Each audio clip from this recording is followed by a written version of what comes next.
Hello students, कैसे हो? I hope अच्छे होंगे।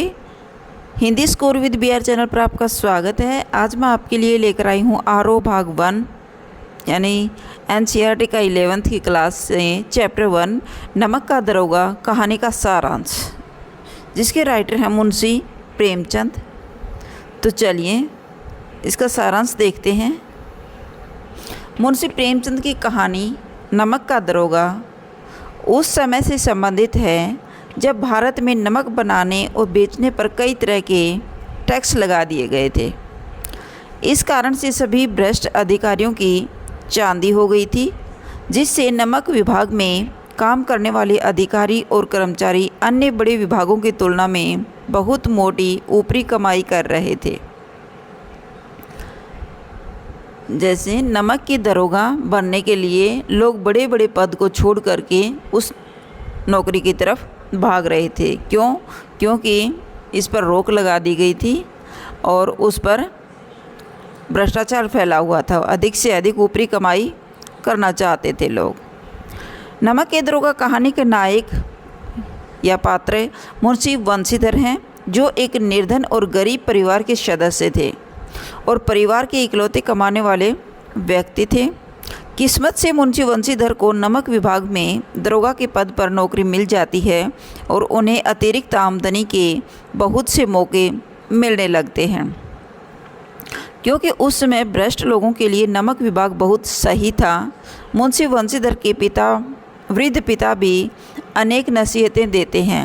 क्योंकि ऊपरी कमाई के लिए वो भी चाहते थे कि बेटा अधिक से अधिक रिश्वत ले और अधिक से अधिक पैसा एकत्रित करें। और उसके सामने गरीबी की कई समस्याएं खड़ी करती है। गरीबी भी उसके सामने कई समस्याएं खड़ी करती है, लेकिन वंशीधर अपने ईमान पर डटे रहते हैं। लेकिन वंशीधर अपने पिताजी के समझाने पर भी अपने ईमानदारी नहीं छोड़ते हैं। अकस्मात एक दिन उन्हें नमक की बहुत बड़ी तस्करी के बारे में पता चलता है कि नमक से भरी गाड़ियाँ जा रही थी।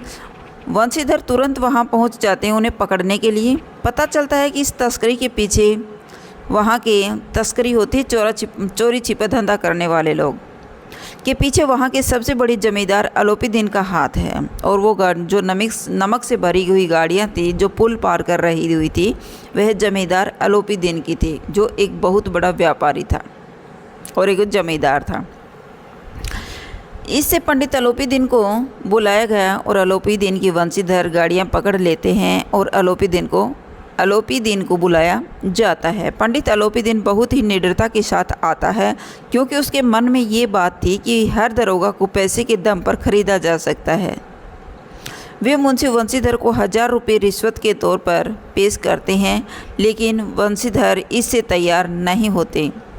तो अलोपीदीन पैसे दे करके अपनी गाड़ियों को छुड़ाना चाहता है, लेकिन वंशीधर ये सब लेने से इनकार कर देते हैं। लास्ट में अलोपीदीन 25,000 से लेकर के 40,000 रुपये तक देने की रिश्वत देने के लिए तैयार हो जाते हैं, लेकिन वंशीधर पैसे को देखकर नहीं डगमगाते हैं और उन्हें पकड़ लेते हैं। इससे रिश्वत की कीमत बढ़ती जाती है और यह कीमत 40,000 रुपये तक पहुंच जाती है। लेकिन मुंशी जी का ईमान अब भी अडिग रहा और पंडित अलोपीदीन गिरफ्तार हो जाते हैं और वंशीधर अलोपीदीन को गिरफ्तार कर लेते हैं और 40,000 रुपये तक की रिश्वत को भी ठुकरा देते हैं। पूरे शहर में पंडित अलोपीदीन की काफ़ी बदनामी और बेइज्जती हो जाती है, जिसके बावजूद पैसे के दम पर पंडित जी अदालत से बरी हो जाते हैं। लेकिन पंडित जी को अदालत तक गिरफ्तार करके पहुंचा दिया जाता है, लेकिन वहां पर बैठने वाले जज भी उसके पैसों के बल पर बिक जाते हैं और पंडित अलोपीदीन को बरी कर देते हैं। अपने रसूख से मुंशी वंशीधर को नौकरी से भी हटा देते हैं, क्योंकि अलोपीदीन बहुत बड़े जमींदार थे और बहुत बड़े व्यापारी थे। वो उसे नौकरी से भी हटवा देते हैं। अब मुंशी वंशीधर की मुसीबतें और बढ़ जाती हैं और पैसे की तंगी के साथ साथ उन्हें घर वालों के गुस्से का सामना भी करना पड़ता है। अब उसकी नौकरी छूट जाती है, 40,000 की रिश्वत भी नहीं लेते हैं। तो इस बात से घर वाले बहुत क्रोधित होते हैं। उनकी पत्नी तक उनसे काफ़ी दिन तक बात नहीं करती है।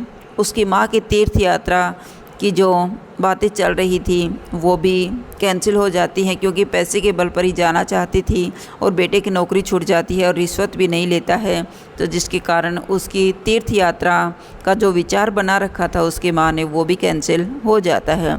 बूढ़े पिता भी नाराज़ होते हैं कि एक तरफ तुम्हें 40,000 रुपये की रिश्वत दी जा रही थी और दूसरी तरफ आलोपी दिन को पकड़कर तुमने अपने ही पैर पर कुल्हाड़ी मार ली और नौकरी से हाथ धो बैठे।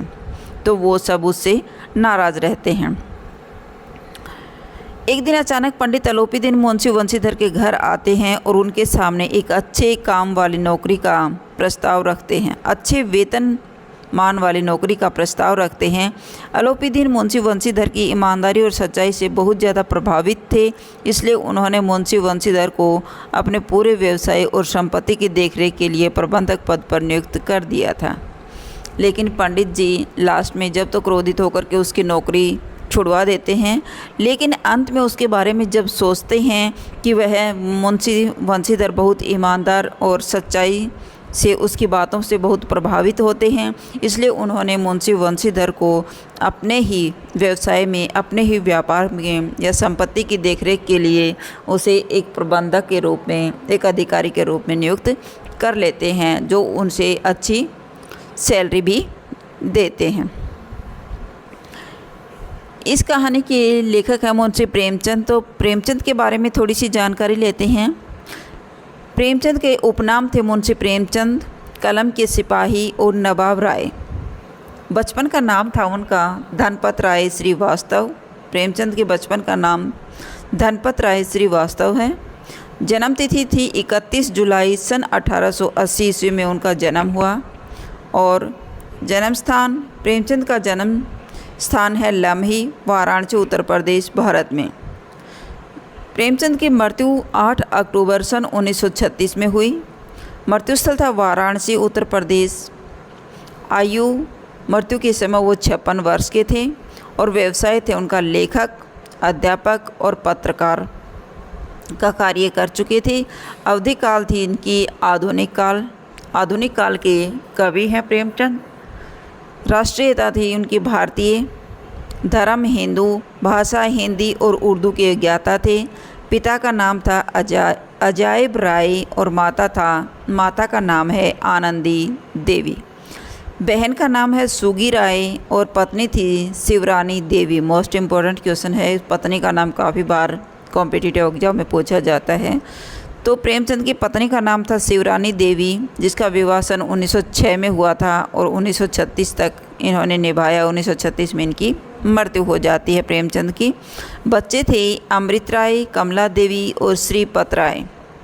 और इनकी प्रमुख कृतियाँ हैं गोदान, गबन, कर्म भूमि, रंग भूमि, सेवा सदन, निर्मला और प्रेम आश्रम।